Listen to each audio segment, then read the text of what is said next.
अंग्रेजी पढ़ी के जदपि सब गुण होत प्रवीण, पै निज भाषा ज्ञान बीन रहत हीन के हीन। यह लाइनें मैं क्यों पढ़ रहा हूं उसके बारे में आगे आपको पता चल जाएगा। फिलहाल नमस्कार, स्वागत है आपका जनता जंक्शन के विशेष कार्यक्रम अतीत में, और मैं हूं मोहित कुमार सिंह। इस कार्यक्रम में आज के दिन इतिहास में क्या कुछ हुआ रहता है उसके बारे में हम बताते हैं। आज हम मुख्य रूप से दो चीजों पर बात करने वाले हैं। सबसे पहला है पूर्व प्रधानमंत्री इंदिरा गांधी की हत्या में शामिल सतवंत सिंह और केहर सिंह को आज ही के दिन यानी कि 6 जनवरी 1989 को फांसी पर चढ़ाया गया था। सतवंत सिंह इंदिरा गांधी के सुरक्षा कर्मियों में शामिल था, तो वहीं केहर सिंह इंदिरा गांधी को मारने वाली योजना के षड्यंत्रकारियों में शामिल था। दूसरा खबर हमारी मातृभाषा हिंदी से जुड़ी हुई है। आज हिंदी के महापुरुष भारत तेंदु बाबू हरिश्चंद्र की पुण्यतिथि है। जो सबसे पहले हमने 2 लाइन पढ़ा था वो इन्हीं की है, और मैं इन्हीं पंक्तियों के माध्यम से भारत तेंदु को नमन करता हूं। जब भी हिंदी की बात होगी तब भारत तेंदु हरिश्चंद्र जरूर याद किए जाएंगे। आज के वीडियो की शुरुआत करते हैं सतवंत सिंह और केहर सिंह से। 31 अक्टूबर 1984 का दिन था। इंदिरा गांधी का इंटरव्यू लेने के लिए एक टीम आई हुई थी। जिस जगह इंटरव्यू होना था वहां दिवाली के कुछ पटाखे पड़े हुए थे जिसे साफ कराया जा रहा था, जिसमें कुछ वक्त लग रहा था। 9 बजे के आसपास इंटरव्यू वाला जगह पूरी तरीके से साफ हो चुका था।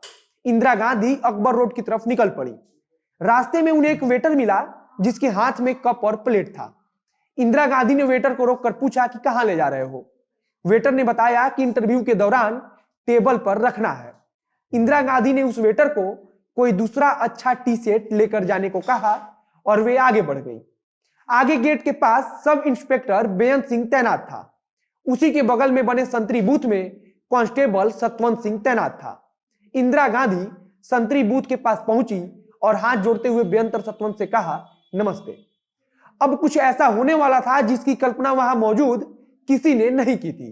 बेअंत सिंह ने अचानक अपनी दाईं तरफ से 38 बोर की सरकारी रिवॉल्वर निकालकर इंदिरा गांधी को एक गोली दाग दी। आसपास के लोग कुछ सोचते उसके पहले बेअंत सिंह ने 2 और गोलियां इंदिरा गांधी के पेट में मार दी। 3 गोलियां लगने के बाद इंदिरा गांधी जमीन पर झुक गई और उनके मुंह से बस इतना निकला कि ये क्या कर रहे हो। वहां से लगभग 5 फुट की दूरी पर सतवंत सिंह खड़ा था। इंदिरा गांधी की हालत को देखकर वह दहशत में आ गया था। बेअंत ने चिल्लाकर कहा, गोली चलाओ। इसके बाद सतवंत ने अपनी ऑटोमेटिक कार्बाइन से 25 गोलियां इंदिरा गांधी के शरीर में उतार दिया। इंदिरा गांधी की जिंदगी का यह आखिरी दिन था। बेअंत सिंह को उसी वक्त अन्य सुरक्षा कर्मियों ने मार गिराया, लेकिन सतवंत सिंह को जिंदा पकड़ लिया गया। सतवंत सिंह, केहर सिंह और बेअंत सिंह वो 3 नाम थे जिन्होंने एक साथ मिलकर इंदिरा गांधी को मारने का प्लान बनाया था। बेअंत सिंह तो मारा गया, लेकिन सतवंत और केहर बच गए।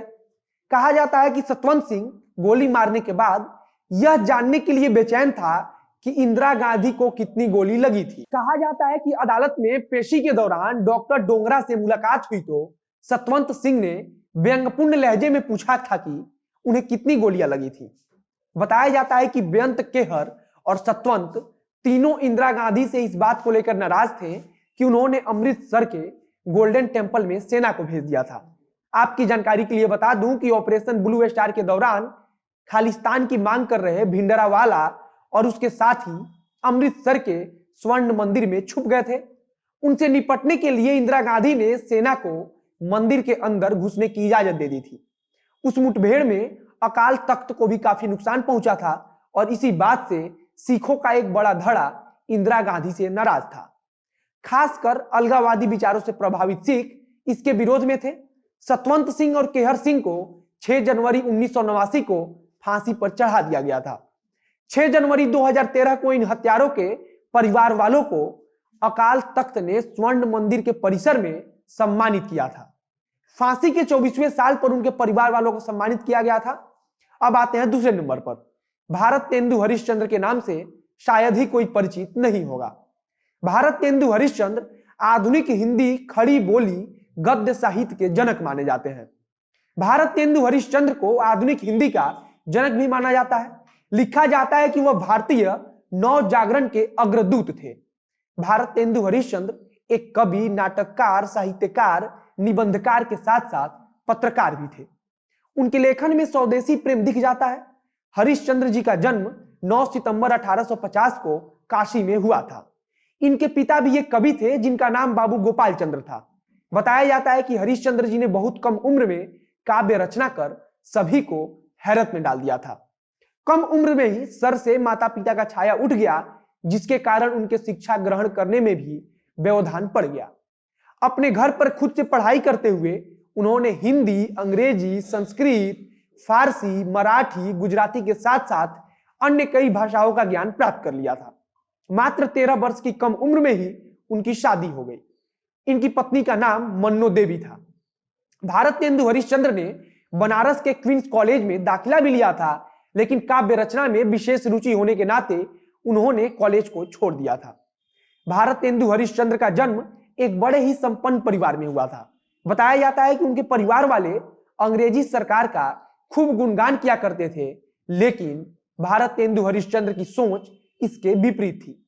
जन्म से लेकर 1880 तक इन्हें केवल हरिश्चंद्र के नाम से जाना जाता था, लेकिन 1880 में पत्रकारों एवं साहित्यकारों ने इन्हें भारतेंदु की उपाधि से सम्मानित किया था।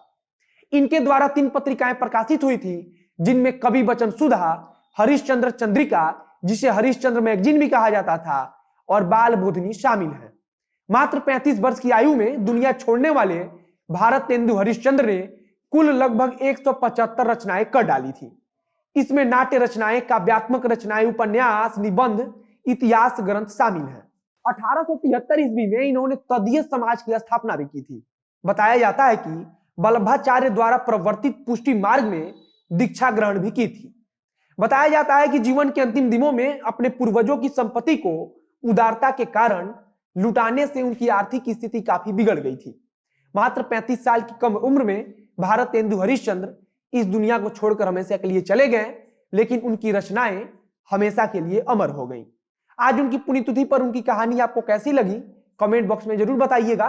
वीडियो अच्छा लगा हो तो शेयर कीजिए, फेसबुक पर देख रहे हैं तो पेज को लाइक कीजिए, यूट्यूब पर देख रहे हैं तो चैनल को सब्सक्राइब कीजिए। बाकी स्क्रीन पर जो डोनेशन की जानकारी दिख रही है उसके माध्यम से आप हमारी मदद जरूर करें। मिलते हैं फिर बहुत जल्द अगले वीडियो में। कैमरे के पीछे खड़े हैं पीयूष चौरसिया और मैं मोहित कुमार सिंह। धन्यवाद।